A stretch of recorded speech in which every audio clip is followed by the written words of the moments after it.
बिस्मिल्लाहिर्रहमानिर्रहीम। Dear student, कैसे हो? ठीक हो?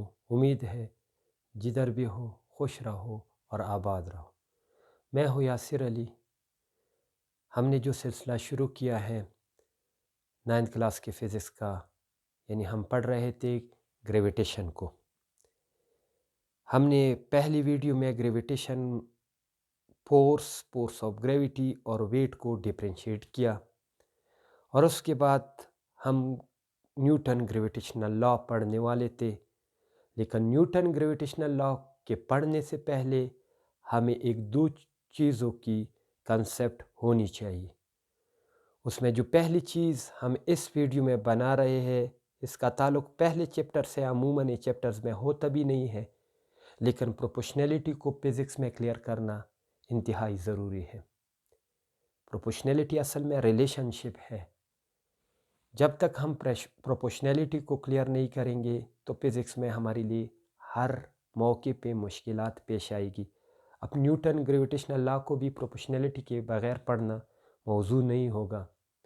तो इस वजह से हम पहले प्रोपोर्शनैलिटी पढ़ेंगे, यानी प्रोपोर्शनैलिटी ज़रूरी है हर एक चैप्टर के लिए। तो proportionality as a general topic है फ़िज़िक्स में, तो इसको क्लियर करने के लिए आज हम ये वीडियो बना रहे हैं। So dear student, let's start it.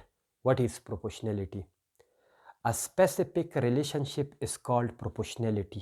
यानी मैंने बताया था कि प्रोपोर्शनैलिटी क्या है, एक रिलेशनशिप है, लेकिन फ़र्क क्या है? A specific relationship is called proportionality. There are two types of proportionalities. प्रोपोर्शनैलिटी की दो किस्में हैं। पहली किस्म जो हम एक्सप्लेन करने वाले हैं वो डायरेक्ट प्रोपोर्शनैलिटी है। जब हम डायरेक्ट प्रोपोर्शनैलिटी को एक्सप्लेन करेंगे तो आपको पता चलेगा कि जो मैंने कहा है कि अ specific relationship is called proportionality, ये बात भी आपके सामने क्लियर हो जाएगी। What is direct proportionality? If one quantity is increased automatically due to the increased in other quantity, if one quantity is decreased automatically due to the decreased in other quantity, in such a way that the ratio of one quantity to the other quantity remains constant same, then the one quantity will be directly proportional to the other quantity. मैंने direct proportionality की तारीफ़ कर ली। अब इस तारीफ़ को समझने के लिए, इस तारीफ़ को क्लियर करने के लिए हमें चंद एग्जाम्पल लेने पड़ेंगे। पहली बात यह है कि रिलेशनशिप क्या होती है। आम ज़िंदगी में भी अगर हम देख लें तो दो किस्म की रिलेशनशिप होती है। रिलेशनशिप है क्या? जब आपका कोई दोस्त हो या दुश्मन हो, उसको कोई चीज़ मिले, फॉर एग्ज़ाम्पल आपके भाई को इनाम मिलता है, तो खुशी उसको मिलती है, लेकिन ऑटोमेटिकली मतलब खुद ब खुद आपको कुछ मिलता नहीं है, लेकिन आपकी खुशी भी बढ़ती है। यानी भाई की खुशी के बढ़ने से आपकी खुशी बढ़ती है, भाई की खुशी कम होने से आपकी खुशी कम होती है। तो इस रिलेशनशिप को हम आम ज़िंदगी में अच्छी रिलेशनशिप, गुड रिलेशनशिप कहते हैं। जो अपने होते हैं उनके साथ हमारे गुड रिलेशनशिप होते हैं, अच्छे रिलेशनशिप होते हैं। इस अच्छे रिलेशनशिप के लिए यहाँ पर जो लफ्ज़ इस्तेमाल हुआ है फिज़िक्स में वो है डायरेक्ट रिलेशनशिप। डायरेक्ट रिलेशनशिप, तो आप समझ गए कि डायरेक्ट रिलेशनशिप क्या हो गया। जब एक क्वांटिटी ऑटोमेटिकली इंक्रीज़ हो जाए दूसरी क्वांटिटी की इंक्रीज़ होने की वजह से, या एक क्वांटिटी ऑटोमेटिकली डिक्रीज़ हो जाए दूसरी क्वांटिटी की डिक्रीज़ होने की वजह से, तो फिर हम कहेंगे कि इन दोनों के दरमियान डायरेक्ट रिलेशनशिप है। तो आप कहोगे कि सर डायरेक्ट प्रोपोर्शनैलिटी भी तो ये लिखी है, तो फिर फ़र्क क्या है? अब मैं एक एग्जांपल लेता हूँ, आपको क्लियर हो जाएगा कि रिलेशनशिप और प्रोपोर्शनैलिटी में क्या फ़र्क है। फॉर एग्जांपल हमारे पास दो वेरिएबल हैं, ये x है, ये y है, और यहाँ पर भी एक x है और एक y है। ठीक है, या इसको a ले लो, इसको b ले लो। अब अगर x 1 हो और y 4 हो जाए, x 2 हो y 8 हो जाए, x की वैल्यू 3 हो y की वैल्यू 12 आ जाए। और यहाँ पर क्या हालात है, अगर x a 1 हो और y 3 हो, a 2 हो और y 8 हो, a 3 हो, सॉरी b 3 हो, b 8 हो, b 12 हो, b 12 हो। तो अब देखो ये भी रिलेशनशिप है, क्यों, x बढ़ रही है, y भी बढ़ रही है, a बढ़ रही है, a की वैल्यू बढ़ रही है, b की वैल्यू भी बढ़ रही है। ऐसा लग रहा है कि दोनों डायरेक्ट प्रोपोर्शनल है, नहीं, इनके दरमियान भी डायरेक्ट रिलेशनशिप है, इनके दरमियान भी डायरेक्ट रिलेशनशिप है। एक के ज़्यादा होने से दूसरी की वैल्यू भी ज़्यादा हो रही है, बढ़ रही है। यहाँ पर एक की वैल्यू बढ़ने से दूसरी की वैल्यू बढ़ रही है, लेकिन फ़र्क है, ये जो रिलेशनशिप है ये स्पेसिफिक है। क्यों स्पेसिफिक है, यहाँ पर अगर हम x के रेशो y के साथ ले ले, यानी अगर हम कहें the ratio of x to y और y टू x, दोनों लेते हैं। x टू y का मतलब x ऊपर हो y नीचे हो, y टू x का मतलब y ऊपर हो x नीचे हो। तो अब अगर देखें, पहले x टू y मालूम करते हैं, तो 1/4 आएगा, 1/4 यानी 1/4। यहाँ पर क्या आएगा, 2/4, 2/8। यहाँ पर क्या है, 3/12। मतलब क्या, पहले वाला क्या है 1/4, दूसरी वाली 2/8, मीन्स इससे भी क्या आएगा 1/4। तीसरी से क्या आता है 3/12, इससे भी 1/4 आएगा। तो मतलब क्या है, ये इस तरह बढ़ रहे हैं, x के बढ़ने से y इस तरह बढ़ रहा है कि अगर हम x ओवर y ले तो हमारे पास हर एक से क्या आता है 1/4, 1/4, 1/4। इसी तरह y ओवर x यानी 4/1, 8/2 मीन्स 4/1, 8/2 मीन्स 4, 12/3 मीन्स 4। तो आपको क्लियर हो गया कि इसमें रेशो क्या आती है, सेम आती है, x/1 भी कांस्टेंट आता है और y/x भी कांस्टेंट आता है, यानी इससे भी एक वैल्यू आती है और यहाँ पर भी एक वैल्यू आती है। यहाँ पर वैल्यू क्या आएगी 1/4, यहाँ पर वैल्यू क्या आ रही है 4 आ रही है। लेकिन ये रिलेशनशिप अब प्रोपोर्शनैलिटी हो गई है। इस रिलेशनशिप को अगर हम प्रोपोर्शनैलिटी का लफ्ज़ इस्तेमाल करें तो बेहतर होगा, बल्कि क्लियर है, बल्कि ठीक है। लेकिन ये जो है ये रिलेशनशिप है, लेकिन ये प्रोपोर्शनैलिटी नहीं है, क्योंकि यहाँ पर अगर a और b ले तो क्या आएगा, पहले से 1/3, दूसरे से 2/8 मीन्स 1/4, 3/12 मीन्स 1/4। आप कहोगे दो तो सेम है, लेकिन तीनों से सेम नहीं आ रहे हैं, एक वैल्यू नहीं आ रही है। तो हम कह सकते हैं कि a has a relationship with b but a is not a directly और प्रोपोर्शनल टू b। ये प्रोपोर्शनल नहीं है, ये प्रोपोर्शनल था, ये प्रोपोर्शनल था। और किस किस्म का प्रोपोर्शनल था, डायरेक्ट प्रोपोर्शनल था। तो अब अगर हम तारीफ को पढ़ें तो ये बात बिल्कुल क्लियर हो जाएगी। If one quantity is increase automatically, बिल्कुल डायरेक्ट रिलेशनशिप की तरह यहाँ पर भी बात है कि अगर एक क्वांटिटी खुद ब खुद बढ़ जाए due to the increased in other quantity, दूसरी क्वांटिटी की इंक्रीज होने की वजह से, और if one quantity is decreased automatically due to the decreased in other quantity, यानी अगर एक क्वांटिटी बढ़ रही है खुद ब खुद दूसरे के बढ़ने की वजह से, या एक क्वांटिटी कम हो रही है दूसरे की कम होने की वजह से। लेकिन यहाँ पर ये तो डायरेक्ट, यहाँ तक तो डायरेक्ट रिलेशनशिप की भी डिफिनीशन यही थी, लेकिन इसके बाद फर्क आ रहा है इन सच अ वे, ये इस तरह बढ़े that the ratio of the one quantity, एक क्वांटिटी की ratio two the other quantity, एक क्वांटिटी की दूसरी क्वांटिटी के साथ जो निस्बत है, जो रेशो है, मीन्स जो डिवीजन है, क्वांटिटी रिमेन्स कांस्टेंट या सेम, वो सेम आए, then one quantity will be directly proportional to the other quantity. फिर एक क्वांटिटी दूसरी क्वांटिटी की डायरेक्टली प्रोपोर्शनल कहलाएगी। कब? सिर्फ ये नहीं है कि एक क्वांटिटी बढ़े और दूसरी भी बढ़े, एक क्वांटिटी कम हो जाए दूसरी भी कम हो जाए, ये सिर्फ रिलेशनशिप है। लेकिन एक क्वांटिटी इस तरह बढ़े ऑटोमेटिकली दूसरे के बढ़ने की वजह से, या एक क्वांटिटी इस तरह कम हो जाए ऑटोमेटिकली दूसरी क्वांटिटी की कम होने की वजह से, कि अगर हम एक क्वांटिटी को दूसरी क्वांटिटी पे डिवाइड करें हर एक केस में, इस केस में, इस केस में, इस केस में, तो कीमत सेम आ जाए। जैसे कि यहाँ पर 1/4 आ रहा था, यहाँ पर 4 आ रहा था, तो ये इनके दरमियान फिर सिर्फ रिलेशनशिप नहीं होगी बल्कि ये डायरेक्टली प्रोपोर्शनल होगी। डायरेक्ट रिलेशनशिप भी नहीं होगा, डायरेक्ट प्रोपोर्शनलिटी होगी, क्योंकि एक जिस मिकदार से बढ़ रही है दूसरी भी उसी मिकदार से बढ़ रही है। तो आई होप कि डायरेक्ट प्रोपोर्शनलिटी आप समझ चुके होंगे। अब मैं इनवर्स प्रोपोर्शनलिटी को पढ़ूंगा। तो यहाँ पर डायरेक्ट की जगह हम पढ़ेंगे इनवर्स। यहाँ पर क्या क्या मिटाएंगे, यहाँ पर लिखेंगे इनवर्स। बाकी तारीफ यही है, if one quantity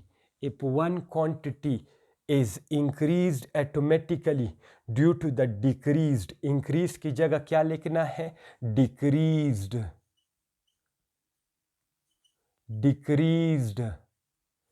in other quantity, और if one quantity is decreased automatically due to the decreased नहीं, due to the increased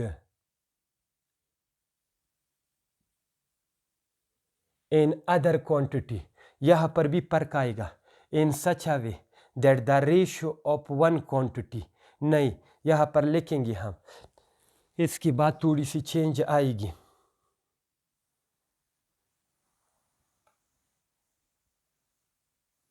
inverse proportionality क्या है, if one quantity is increased automatically due to the decreased in other quantity, or if one quantity is decreased automatically due to the increased in other quantity in such a way that the product of these two quantities of these two quantities of these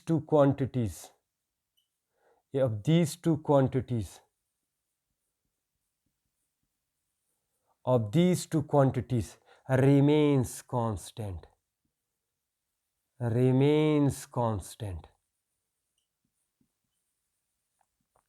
then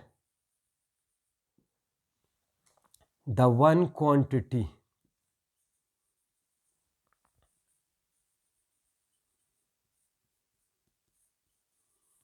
will be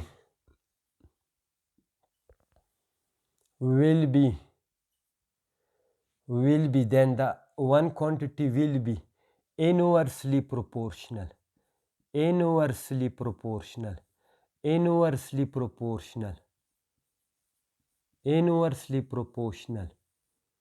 to the other quantity.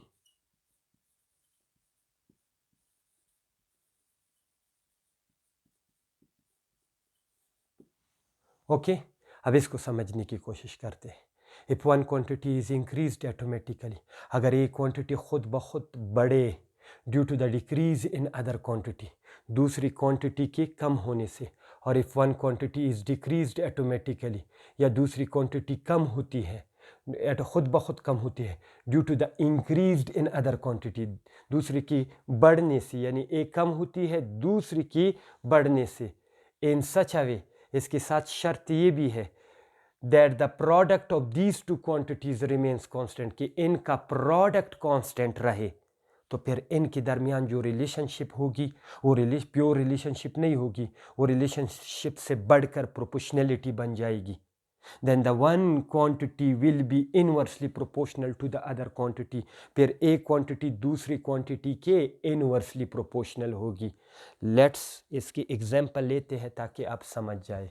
हमारे पास for example ये notes लिख लिया करें, ये definitions. For example हमारे पास वैसे journal example इसके क्या है, फॉर एग्जांपल डायरेक्ट रिलेशनशिप की यही है कि अगर मज़दूर बढ़ाओगे तो उसके साथ जो रोटियां है वो भी बढ़ानी पड़ेगी उसके खुराक के लिए, मज़दूरों की तादाद कम होती है तो रोटियां भी उसी निस्बत से कम करोगे, तो ये डायरेक्ट रिलेशनशिप की एग्जांपल हो गई। और इनवर्स रिलेशनशिप की एग्जांपल क्या है? फॉर एग्जांपल आप एक मकान तामीर कर रहे हैं। अब मकान तामीर करने की जो ड्यूरेशन है, जो टाइम वो लेगा, उनका मज़दूरों के साथ इन मज़दूरों की तादाद, जो आपके लेबर हैं उनकी तादाद के इनवर्सली प्रोपोर्शनल होगा, क्योंकि जब आप मज़दूरों की तादाद बढ़ाओगे तो ख़ुद ब खुद वो ड्यूरेशन, जो टाइम है, वो कम होती जाएगी। अगर मज़दूर कम होते जाएंगे तो ड्यूरेशन का टाइम ज़्यादा होता जाएगा। लेकिन शर्त ये है कि इनवर्सली प्रोपोर्शनल के लिए ये जो लास्ट स्टेटमेंट है ये इम्पॉर्टेंट है। लास्ट स्टेटमेंट मींस यानी दोनों का प्रोडक्ट कांस्टेंट रहे। अब हम जर्नली वैसे ही दो वेरिएबल लेते हैं, एक एक्स है, उसी तरह का एक वाई है, और यहाँ पर लेंगे ए और दूसरी जो क्वांटिटी है वो बी लेंगे। अब देखो फॉर एग्जांपल हमारे पास एक्स 8 है और वाई 4 है। अब एक्स 4 हो जाए और वाई 8 हो जाए, एक्स 2 हो जाए और वाई 16 हो जाए। देखो एक्स 8 है, ये 4 है, एक्स की वैल्यू कम हो गई, 4 हो गई, ये 8 बन गई। एक्स की वैल्यू 2 हो गई, ये 16 हो गई। तो अब हम यहाँ पर कह सकते हैं कि इसके कम होने से ये बढ़ रही है। नीचे से ऊपर की तरफ देखें, ये ज़्यादा हो रही है। 2 से 4, 4 से 8 हो गई, तो ये क्या हो गया? 16 से 8, 8 से 4, यानी ऊपर से नीचे ये कम हो रही है तो ये बढ़ रही है, नीचे से ऊपर की तरफ ये बढ़ रही है तो ये कम हो रही है। तो इनके दरमियान डायरेक्ट रिलेशनशिप है। यहाँ पर देखो, अब यहाँ पर देखो फॉर एग्ज़ाम्पल ए मेरे पास 8 हो, बी 4 हो, इसके 4 बनने से फॉर एग्ज़ाम्पल ये 10 हो जाए, बढ़ जाए। इसके 2 से ये 25 बन जाए, यानी इसकी वैल्यू जब 8 थी तो बी की वैल्यू 4 थी। इसकी वैल्यू जब 4 हो गई तो बी की वैल्यू 10 हो गई। इसकी वैल्यू 2 हो गई तो इसकी वैल्यू 25 हो गई। अब ये दोनों देखो, इसके कम होने से ये बढ़ रही है, इसके कम होने से ये बढ़ रही है, इसके बढ़ने से यानी नीचे से ऊपर की तरफ ये बढ़ रही है, तो ये क्या हो रही है? ये कम हो रही है। तो हम अब देखो ये दोनों ऐसे लग रहे हैं कि ये दोनों डायरेक्ट रिलेशनशिप है। बेशक ये भी डायरेक्ट रिलेशनशिप है, ये भी डायरेक्ट रिलेशनशिप है, लेकिन ये भी इनवर्स रिलेशनशिप है, ये भी इनवर्स रिलेशनशिप है, लेकिन ये inverse relationship specific inverse relationship है। क्यों? इसके कम होने से ये बढ़ रही है, इसके ऊपर की तरफ बढ़ने से ये कम हो रही है। लेकिन किस तरह हो रहा है? दोनों का प्रोडक्ट देखो, यहाँ पर भी 32 आएगा, यहाँ पर भी 32 आएगा, यहाँ पर भी 32 आएगा। तो इसका मतलब क्या हो गया? इसका मतलब ये हो गया कि इन दोनों के दरमियान अगर आप समझे तो इनवर्स प्रोपोर्शनलिटी है। यहाँ पर चूंकि प्रोडक्ट कांस्टेंट नहीं आ रहा है, ये 32 आएगा, यहाँ पर ये 40 आएगा, यहाँ पर ये 50 आएगा, कांस्टेंट नहीं आ रहा है। तो इनके दरमियान सिर्फ रिलेशनशिप होगी। A is not inversely proportional to B. A has inverse relationship with B, but A is not inversely proportional to B. Here X has inverse relationship with Y, but we can also say that X is inversely proportional to Y, क्योंकि इसके कम होने से ये बढ़ रही है, इसके बढ़ने से ये कम हो रही है। लेकिन किस तरह हो रहा है? इनका प्रोडक्ट भी कांस्टेंट आ रहा है। समझे कि नहीं? क्लियर बात है? ठीक है, वाज़ेह एग्जाम्पल है। उम्मीद करता हूँ कि आपको समझ आ चुका होगा कि डायरेक्ट प्रोपोर्शनलिटी और इनवर्स प्रोपोर्शनलिटी क्या है। अब आपको समझ आ चुका होगा। ठीक है, अब आगे बढ़ेंगे। अब इसको प्रोपोर्शनलिटी को मैथमेटिकली किस तरह लिखते हैं वो तरीका मैं आपको समझाना चाहता हूँ। लेकिन यहाँ पर याद रखो, एक और चीज़ पढ़ानी है आपको। रिलेशनशिप रिलेशनशिप या प्रोपोर्शनैलिटी को समझने के लिए यानी 3 तरीक़ों से हम समझ सकते हैं। एक अल्फाज के ज़रिए हम समझ सकते हैं। फॉर एग्ज़ाम्पल अगर मैं आपके सामने कहूँ कि 2 क्वांटिटीज़ है, एक ए है और एक बी है। बी के बढ़ने से ए भी बढ़ रही है, बी की कम होने से ए भी कम हो रही है, तो इनके दरमियान क्या रिलेशनशिप होगा, कौन सी प्रोपोर्शनैलिटी है। अगर वो वाली शर्त भी पूरा कर दे कि यानी उनकी रेशो फिक्स रहे, कौन सी प्रोपोर्शनैलिटी होगी, तो आप कहोगे कि सर डायरेक्ट। अब अगर मैं कहूँ कि बी बढ़ रही है जिसकी वजह से ए कम हो रही है, बी कम हो रही है जिसकी वजह से ए ज़्यादा हो रही है, तो इनके दरमियान कौन सी प्रोपोर्शनैलिटी होगी, तो आप कहेंगे कि सर इन्वर्सली प्रोपोर्शनल। यानी ऑरली अल्फाज से हमने प्रोपोर्शनैलिटी को पहचान लिया। अब दूसरा तरीका क्या है? दूसरा तरीका है मैथमेटिकली भी आपको पहचान होनी चाहिए। किस तरह? फॉर एग्ज़ाम्पल हमारे पास ये एक फ्रैक्शन है, न्यूमरेटर एंड डिनोमिनेटर की जो कॉम्बिनेशन है उसको हम फ्रैक्शन कहते हैं। इसका एक रिज़ल्ट आएगा जिससे आपको पता है क्या आएगा, 8। अब ये एक और इम्पॉर्टेंट चीज़, अगर आपने ये मालूम, अगर एक क्वांटिटी का 3 क्वांटिटीज़ के साथ रिलेशनशिप हो और आपने ये मालूम करना हो कि एक क्वांटिटी के साथ इसका रिलेशनशिप, इसकी प्रोपोर्शनैलिटी डायरेक्ट है या इनवर्स है, तो यकीन रखिए उन दोनों को आपने कांस्टेंट रखना है। तब जाके आप ये मालूम कर सकते हैं कि इनके दरमियान कौन सी रिलेशनशिप है। ठीक है, तो यहाँ पर भी मैं ये कर रहा हूँ, इसको रिज़ल्ट कहते हैं। इस रिज़ल्ट का ताल्लुक है न्यूमरेटर और डिनोमिनेटर। अब एक के साथ सही ताल्लुक मालूम करना है कि डायरेक्ट है या इनवर्स है, प्रोपोर्शनैलिटी सही मालूम करनी है, तो दूसरे को फिक्स रखना है। यहाँ पर हमने न्यूमरेटर को फिक्स रखा, इसको 2 बना दिया। न्यूमरेटर को फिक्स रखा, इसको 1 बना दिया। जवाब क्या आएगा आपको पता है, 4 आएगा। आपको पता है क्या, 8 आएगा। अब आपको पता चला कि जब यहाँ पर ये न्यूमरेटर है, ये रिज़ल्ट है, इस डिनोमिनेटर के कम करने से ये बढ़ रही है। अब नीचे से ऊपर की तरफ देखो, ये 1 से 2 हो गया, 2 से 4 हो गया। क्या मतलब, जब ये बढ़ रही है तो ये रिज़ल्ट क्या होगा, कम होगा। तो इसका मतलब क्या है कि relationship from numerator to denominator is always inverse. क्या मतलब, फॉर एग्जांपल हम जर्नली 4 क्वांटिटी लेते हैं, C M D divided by L. अब अगर आपसे कोई कहे कि एल के बढ़ने से क्या होगा, तो आपने जवाब देना है कि सी कम होगा। एल के कम होने से क्या होगा, आपने जवाब, सी का क्या होगा, तो आपने जवाब देना होगा कि सी बढ़ेगा, सी बढ़ेगा।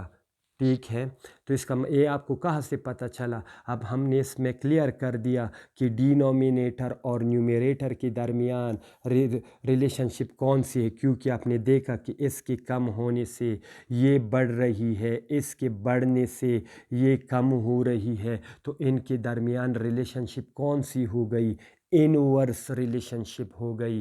तो यहाँ पर ये चूँकि डिनोमिनेटर में है तो इसके बढ़ने से सी कम होगी।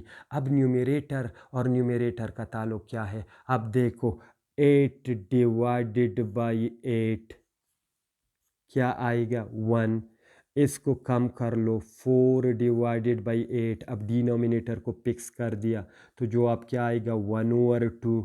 अब इसको और कम करो, क्या करो, अब इसको 2 कर लो, 8। तो इससे जवाब क्या आएगा, आपको पता है इससे जवाब आएगा 1/4। 1/2 मीन्स 0.5, 1/4 मीन्स 0.25। आपने देख लिया कि न्यूमरेटर के कम करने से यहाँ पर रिज़ल्ट भी कम आएगा, न्यूमरेटर के ज़्यादा होने से रिज़ल्ट भी ज़्यादा होगा। क्या मतलब हो गया, relationship from numerator to numerator is direct. अब अगर यहाँ पर आपसे कोई कहे कि एम के बढ़ने से क्या होगा, तो आपने जवाब देना है कि सी भी बढ़ेगा। एम के कम होने से क्या होगा, सी का, तो आपने जवाब देना है कि सी भी कम होगा। डी के बढ़ने से सी का क्या होगा, आपने जवाब देना है कि डी के बढ़ने से सी बढ़ेगी, डी की वैल्यू कम होने से सी की वैल्यू कम होगी, क्योंकि relationship from numerator to numerator is direct. Clear हो गया। अब आगे बढ़ना है। अब रिलेशनशिप प्रोपोर्शनलिटी के साथ हमने क्या करना है।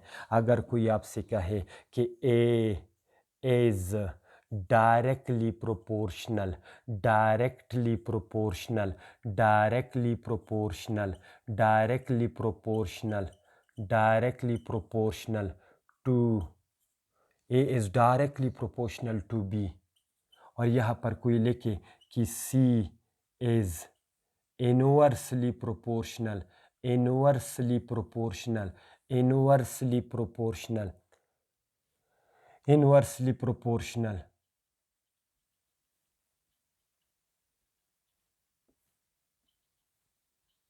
To D, A is directly proportional to B, C is inversely proportional to D. अब मैथमेटिक्स या साइन आपको क्या देगा, सिंपल साइन देगा ताकि आपके लिए आसानी हो। Is directly proportional to B के लिए भी अल्फा लिखेंगे, A alpha. C is inversely proportional के लिए भी अल्फा लिखेंगे।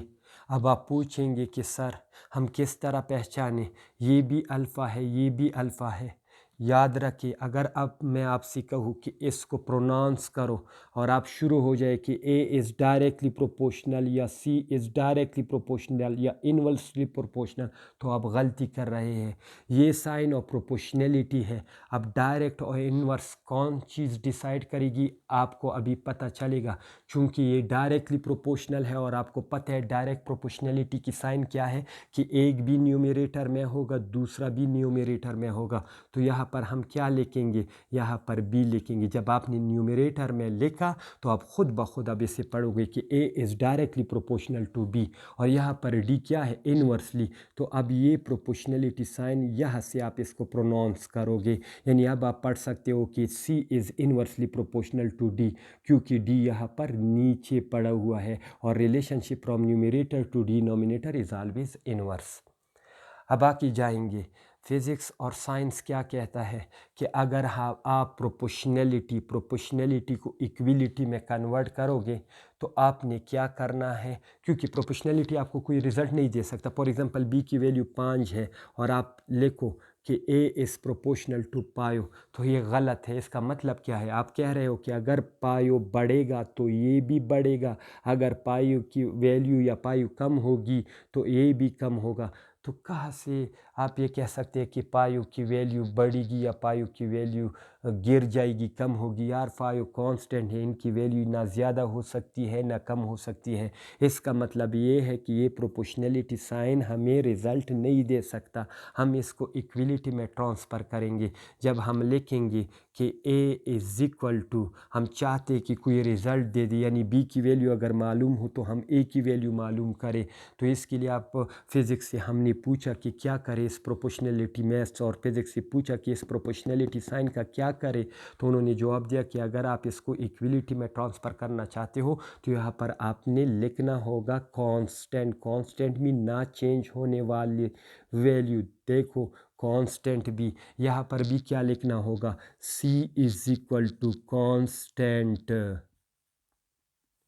1/d। अब जो मैंने डिफिनीशन में बात लिखी थी अब खुद ब खुद यहाँ पर आ जाएगी। यहाँ पर क्या आ रहा है, a divided by b is equal to constant. बात आ गई ना, बात आ गई ना, आ गई। ऊंट पहाड़ के नीचे क्या आया है, the ratio of a to b remains constant, और वहाँ पर क्या आ रहा है, the product of c and d remains constant. आ गई बात या नहीं, वही जवाब मिल गया हमको। तो ये आपको ये पता चला कि डायरेक्ट प्रोपोर्शनलिटी किस तरह होती है। डायरेक्ट प्रोपोर्शनलिटी में the ratio of A to B remains constant. Inverse proportionality में क्या है, the product of these two things remains constant. Okay, तो ये तो आपको समझाने के लिए किया था, यानी यही बात है। अब मैंने फिज़िक्स से पूछा कि इस कांस्टेंट का क्या करूं। अब b की वैल्यू तो मालूम है 5। अब अगर मैं यहाँ पर लिखता हूँ a is equal to 5 constant, तो इसका भी तो कोई मतलब ना हुआ ना। तो बेसिक्स ने जवाब दिया कि इस कांस्टेंट की कीमत, मैथमेटिक्स ने जवाब दिया या स्टेट ने जवाब दिया कि इस कांस्टेंट की आपने कीमत मालूम करनी है। तो मैंने कहा कि इसकी कीमत किस तरह मालूम करूँ, तो फिज़िक्स ने जवाब दे दिया कि हमारे यहाँ जितनी भी प्रोपोर्शनैलिटी कांस्टेंट की कीमतें हैं वो हमारे साइंटिस्ट ने मालूम की हुई है। अगर आप मालूम करना चाहते हैं तो इसको यहाँ पर अकेले छोड़ दो, यानी अगर आप उन वैल्यूज़ की वेरिफिकेशन करना चाहते हैं तो इसको यहाँ पर अकेले छोड़ दो। तो हम किस तरह छोड़ सकते हैं? कांस्टेंट इज इक्वल टू यहाँ पर बी मल्टीप्लाइड है, जब ये यहाँ पर आएगा तो क्या हो जाएगा? ए डिवाइडेड बाई बी। तो जब हम ए को बी पे डिवाइड करेंगे तो वैल्यू कांस्टेंट आएगी और इस कांस्टेंट को हम यहाँ पर पुट करेंगे पेयर, तो इसकी वैल्यू मालूम हो जाएगी। ये कल जो हमारा टॉपिक होगा ग्रेविटेशनल कांस्टेंट, जब उसमें मालूम करेंगे तो आपको पता चलेगा। फॉर एग्ज़ाम्पल यहाँ पर ए क्या है मेरे पास, फॉर एग्ज़ाम्पल 4 है और बी 2 है, तो इसकी कीमत क्या आ जाएगी? 2। अब इस 2 को यहाँ पर पुट करना है तो क्या आ जाएगा? A is equal to 2b। समझ में आ गई बात? यहाँ पर क्या होगा? अगर कांस्टेंट को मालूम करना है, मालूम तो साइंटिस्ट ने कर दिया है, लेकिन अगर आपने वेरिफिकेशन करनी है तो इसको अकेला छोड़ना है। सी यहाँ पर डी डिवाइड है तो क्या बन जाएगा? C D. अब अगर सी को डी से मल्टीप्लाइड करेंगे तो जो कांस्टेंट आएगा उस कांस्टेंट को आपने इधर पुट करना है। तो फॉर एग्जांपल सी की वैल्यू हमारे पास 4 है, डी की वैल्यू 3 है, तो क्या आएगा? 12। अब इस 12 को वहाँ पर पुट करेंगे तो ये इक्वेशन क्या आ जाएगी? 12 डिवाइडेड बाई डी। वैसे जर्नल इक्वेशंस मैंने लिखे हैं, लेकिन ये तरीका है इन कांस्टेंट को पाने का। अब फिज़िक्स में ये किस तरह इस्तेमाल होंगे तो इंशाल्लाह जब हम ग्रेविटेशनल कांस्टेंट को डिस्कस करेंगे ग्रेविटेशनल लॉ में तो आपको बिल्कुल क्लियर हो जाएगा। उम्मीद है मैंने आज जो रिलेशनशिप डिस्कस की, difference between relationship and proportionality discuss की और पेज कांस्टेंट और प्रोपोर्शनैलिटी को डिस्कस किया, इंशाल्लाह आपको वो क्लियर हो चुका होगा। तो बच्चों ये था आज हमारा टॉपिक। उम्मीद करते हैं आप हमारे चैनल को सब्सक्राइब करेंगे, लाइक के बटन को दबाएंगे, लाइक करेंगे, कमेंट्स में कुछ लिखेंगे अगर आपकी कोई क्वेश्चन हो। इसके साथ साथ आप बेल के आइकन को भी दबाना ना भूलिए, क्योंकि हमारी जितनी भी नई वीडियोस अपलोड होंगे वो आपको इंशाल्लाह आहिस्ता आहिस्ता पहुंचते रहेंगे। Thank you from my side. Okay, खुदा हाफिज़।